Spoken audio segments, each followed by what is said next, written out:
بسم الله الرحمن الرحيم.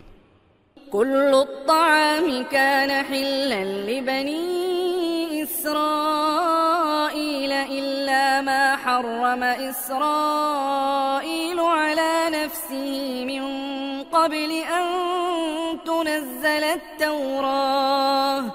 قل فأتوا بالتوراة فاتلوها إن كنتم صادقين. فمن افترى على الله الكذب من بعد ذلك فأولئك هم الظالمون. قل صدق الله فاتبعوا ملة إبراهيم حنيفا وما كان من المشركين. إن أول بيت وضع للناس للذي ببكة مباركا وهدى للعالمين.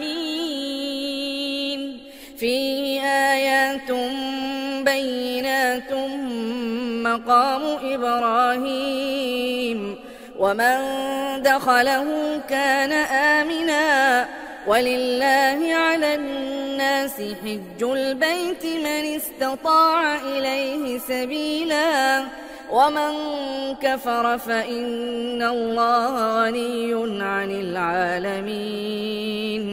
قل يا أهل الكتاب لم تكفرون بآيات الله والله شهيد على ما تعملون. قل يا أهل الكتاب لم تصدون عن سبيل الله من آمن تبغونها عوجا وأنتم شهداء وما الله بغافل عما تعملون. يا أيها الذين آمنوا إن تطيعوا فريقا من الذين أوتوا الكتاب يردوكم بعد إيمانكم كافرين.